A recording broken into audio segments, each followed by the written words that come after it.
ಗಣರಾಜ್ಯೋತ್ಸವದ ಭಾಷಣ. ಎಲ್ಲರಿಗೂ ಶುಭೋದಯ. ನನ್ನ ಹೆಸರು ನಯನ. ಇಂದು 26ನೇ ಜನವರಿ. ಮೊದಲನೆಯದಾಗಿ ಎಲ್ಲರಿಗೂ ಗಣರಾಜ್ಯೋತ್ಸವದ ಶುಭಾಶಯಗಳು. ಪ್ರತಿ ವರ್ಷ ಜನವರಿ 26ರಂದು ಗಣರಾಜ್ಯೋತ್ಸವವನ್ನು ಆಚರಿಸುತ್ತೇವೆ. ಜನವರಿ 26ರಂದು ನಮ್ಮ ಭಾರತ ಗಣರಾಜ್ಯವಾಯಿತು.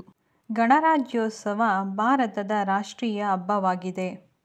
ಈ ದಿನ ರಾಷ್ಟ್ರೀಯ ರಜಾದಿನವಾಗಿದೆ. 26 ಜನವರಿ 1950ರಂದು ಭಾರತದ ಸಂವಿಧಾನವನ್ನು ಜಾರಿಗೊಳಿಸಿದ ದಿನವಾಗಿದೆ. ಡಾ. ಬಿ. ಆರ್. ಅಂಬೇಡ್ಕರ್ ಅವರು ಭಾರತದ ಸಂವಿಧಾನದ ಪಿತಾಮಹ.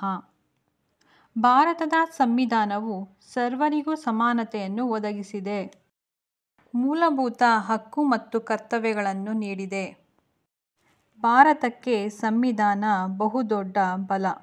ಸಂವಿಧಾನವು ನಮ್ಮೆಲ್ಲರನ್ನು ರಕ್ಷಿಸುವ ಬಹುದೊಡ್ಡ ಕಾನೂನು ವ್ಯವಸ್ಥೆಯಾಗಿದೆ.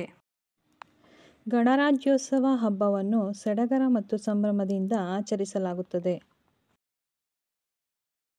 ಎಂದು ತಿಳಿಸುತ್ತಾ ಮಾತನಾಡಲು ಅವಕಾಶ ನೀಡಿದ ನಿಮ್ಮೆಲ್ಲರಿಗೂ ನನ್ನ ಧನ್ಯವಾದಗಳು. ಜೈ ಹಿಂದ್, ಜೈ ಭಾರತ್.